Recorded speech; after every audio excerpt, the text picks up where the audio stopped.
kita akan hari ini kita akan memasuki materi mengenai seni rupa.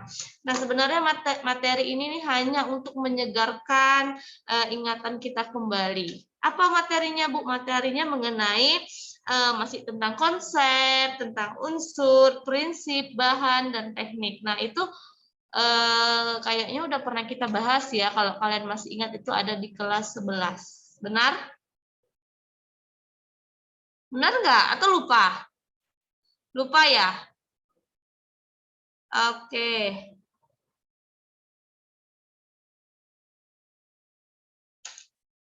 Suara saya terdengar nggak ya, Nak? Terdengar, Mem. Terdengar ya. Nah, saya bingung ketika saya nanya kenapa kalian diam aja. Saya kira suara saya yang terlalu lembut.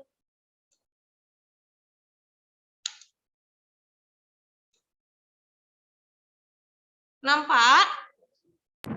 Nampak slide-nya? Masih loading, Mem. Masih loading, oke. Nah, Sudah, Mem. sudah ya. Nah, jadi seperti yang saya sampaikan tadi, materi ini hanya untuk menyegarkan ingatan kalian. Nah,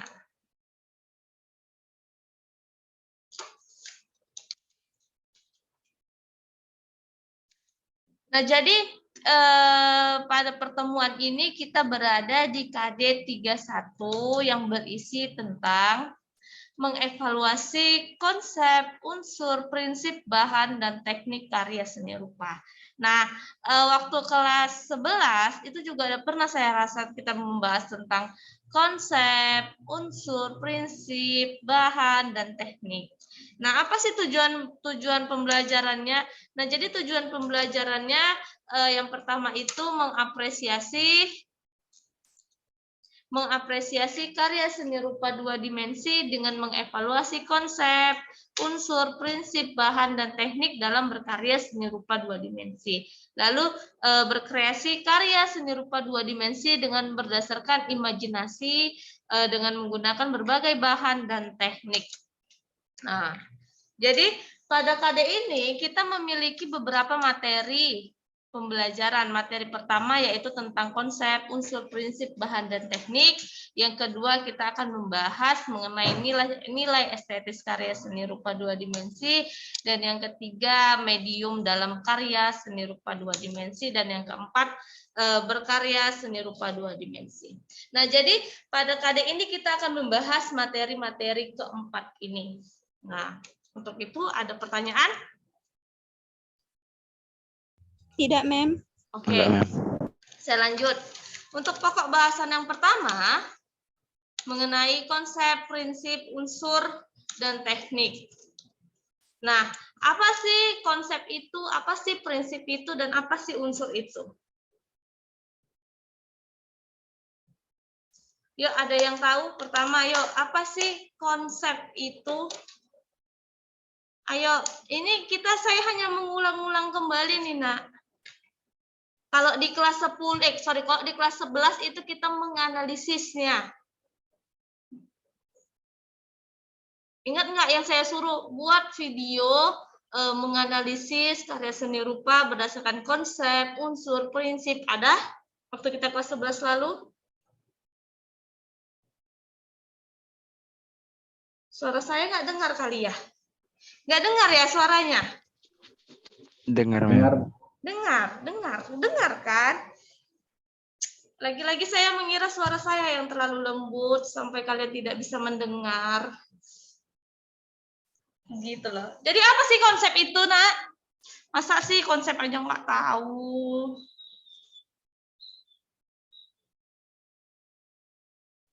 Ini ada Daeng, ada Siska, ada Indah, ada Rido, Jasmine, Cindy, Aulia, Miranda. Ayo dong, apa sih konsep itu? Dasar. Apa? Ada lagi?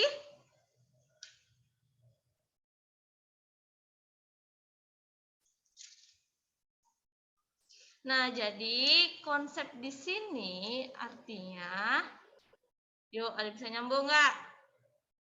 Ada mutiara, Apa saya tanya? Saya tanya aja ya. Saya mau bertanya saya pingin kali mendengar suara indahnya si Muhammad Dimas. Dimas, kamu dengar suara saya? Iya, Mem. Dengar ya. Apa Dimas konsep itu?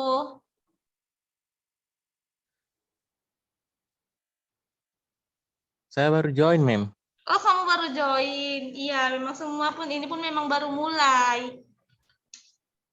Nah, jadi konsep di sini artinya konsep dalam berseni rupa, yaitu adalah suatu aspek yang berkaitan dengan aktivitas. Aktivitas apa? Pengamatan karya seni. Untuk apa? Untuk menemukan sumber inspirasi, penerapan prinsip, dan pengkajian aspek visual. Seperti apa? Misalnya struktur rupanya, komposisinya, dan lain-lain. Jadi itulah konsep. Lalu kita pernah membahas mengenai prinsip. Nah, yuk ada yang ingat apa aja sih prinsip dalam berseni rupa, berkesenian rupa? Ayo dong. Satuan, Mem. Keselarasan, kanan, irama, gradasi, keserbandingan, komposisi, dan keseimbangan. Iya, ada namanya prinsip kesatuan. Makasih ya sudah menjawab. Ada keseimbangan, ada irama, ada keselarasan, kesederhanaan, penekanan, proporsi, dan komposisi. Nah, jadi itulah prinsip-prinsip yang ada dalam seni rupa. Ingat ya. Berikutnya, unsur. Nah, unsurnya apa-apa aja dalam seni rupa 2 dimensi, Nak? Ada namanya? Ayo, masa lupa? Ada titik, ya kan? Ada garis. Iya enggak? Iya, Iya, Mem. Iya ya. Terus apa lagi? Ada bidang, itu setahu saya tuh ada 8. Iya enggak? Iya, Mem. Ada bentuk, Mem. Iya, ada bentuk. Lalu ada warna, ada tekstur. Ada ruang. Iya. Terima kasih yang sudah menjawab dan yang sudah pintar. Nah, setelah unsur, kita mau membahas lagi mengenai medium. Nah, jadi medium di sini adalah bahan dan alat dalam proses pembuatan karya seni rupa itu. Paham ya? Nanti kita akan bahas secara lebih dalam lagi mengenai medium dalam berkarya seni rupa. Nah, ragam jenis. Kita masuk ke ragam jenis seni rupa. Dan sekali lagi saya menyebutkan bahwasannya ini hanya menyegarkan ingatan kalian. Nah, ternyata yang saya dapat pada pagi hari ini bukan hanya menyegarkan, tapi mengingatkan kembali karena kalian benar-benar lupa. Oke, ragam jenis dan fungsi karya seni rupa. Yang pertama,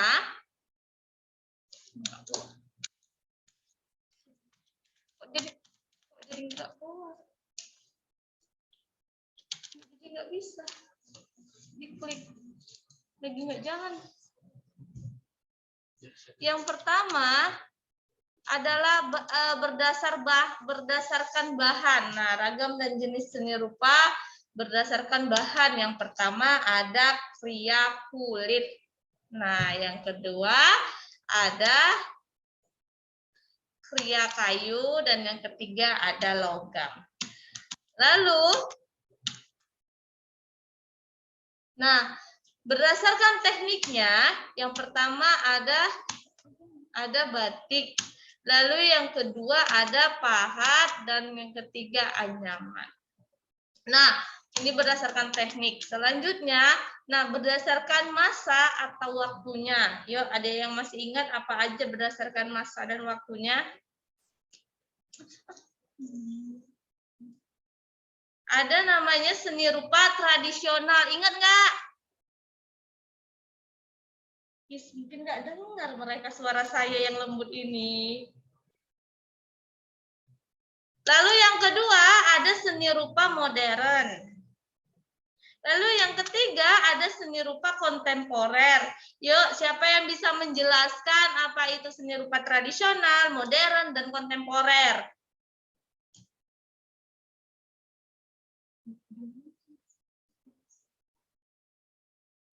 Yuk, ada nggak yang bisa menjelaskan?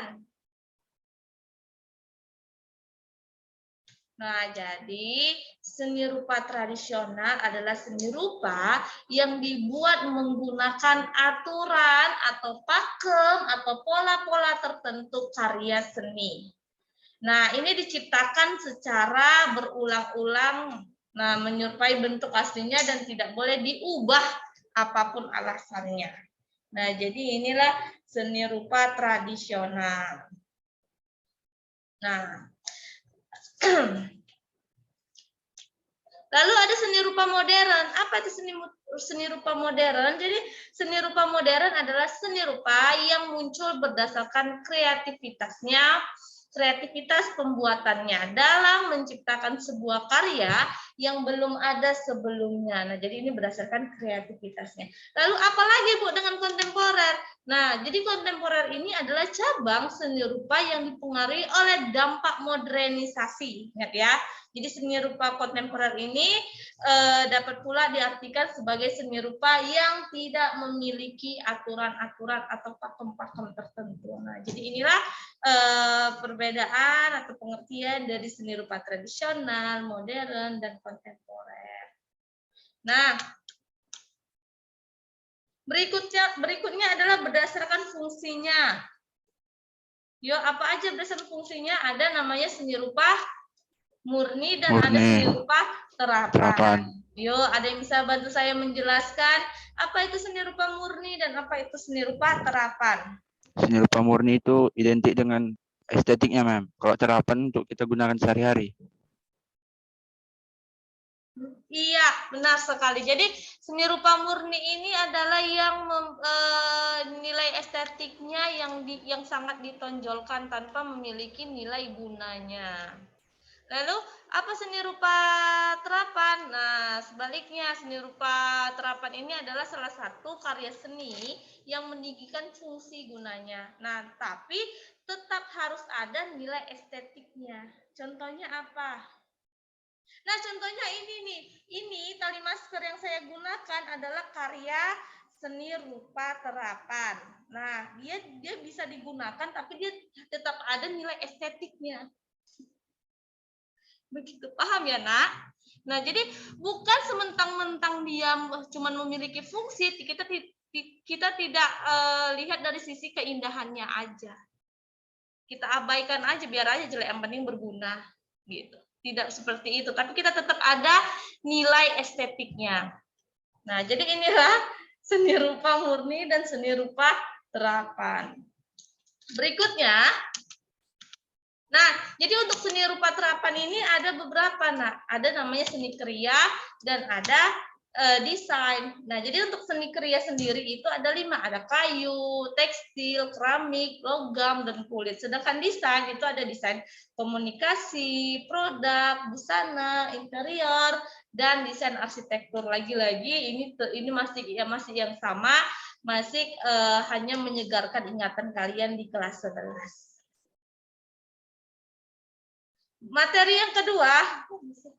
Materi yang kedua adalah nilai estetis karya seni rupa 2 dimensi. Yuk, siapa yang masih ingat apa sih nilai estetis dalam karya seni rupa 2 dimensi?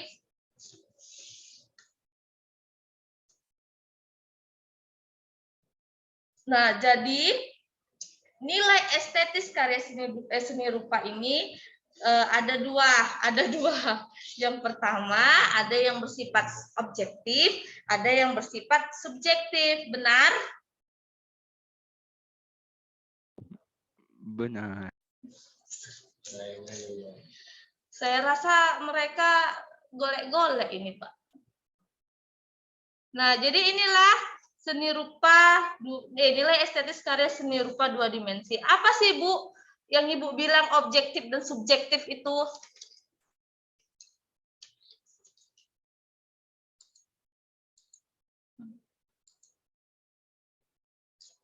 Apa yuk nilai estetik yang bersifat yang objektif dan subjektif itu apa?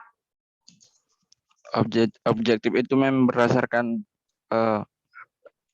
bukan pendapat orang lain, memang faktanya mem, tapi subjektif itu tergantung masing-masing mem. Iya benar sekali, terima kasih ya Daeng. Saya rasa di Zoom pagi hari ini yang ada di sini cuma Daeng, lainnya cuma hidup aja Zoom-nya tapi dia entah ngapain.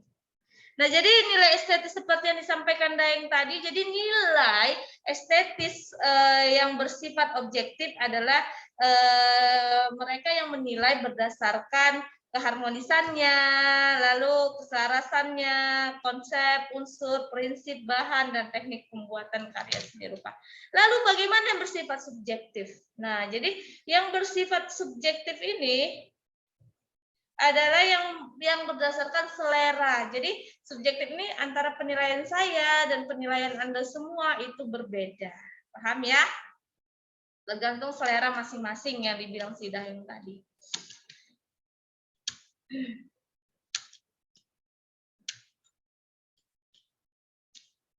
Ini sudah ya.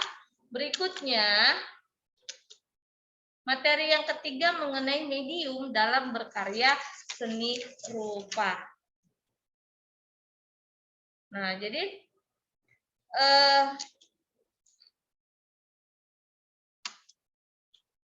nah, kalau kita bicara medium berkarya seni rupa, berarti kita bicara bahan dan alat.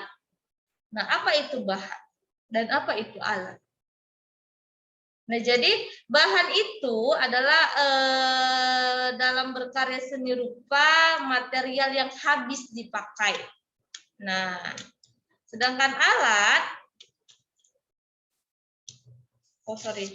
ternyata di slide-nya masih membahas bahan. Apa aja itu bahan? Yuk, ada yang bisa sebutkan?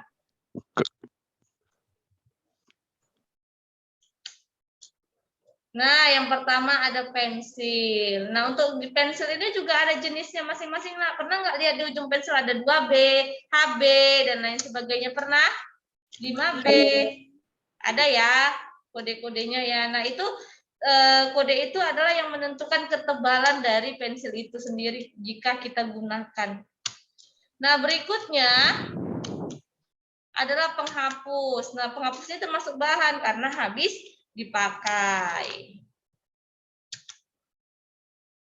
Nah, ada buku gambar atau kertas, lalu ada cat. Cat itu ada macamnya lagi, ada cat minyak, krayon, cat air, dan pensil warna.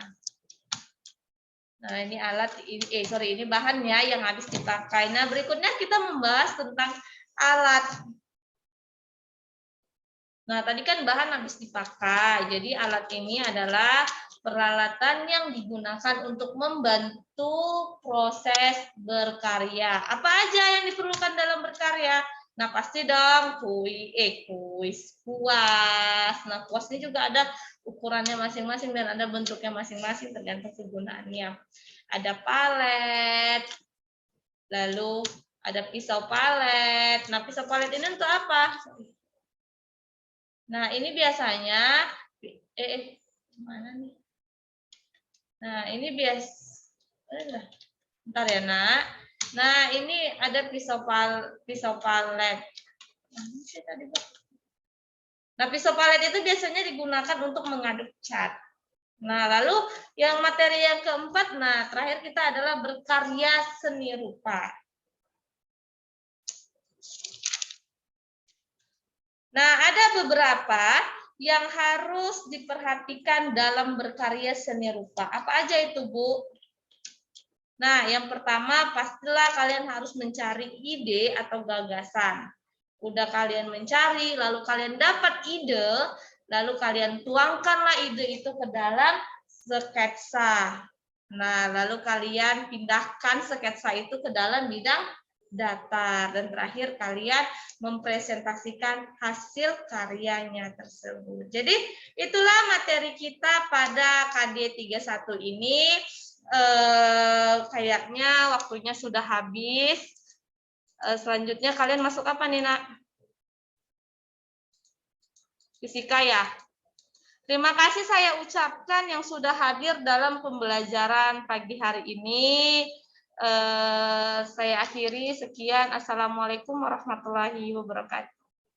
Waalaikumsalam warahmatullahi wabarakatuh. Wabarakatuh. Thank you, ma'am.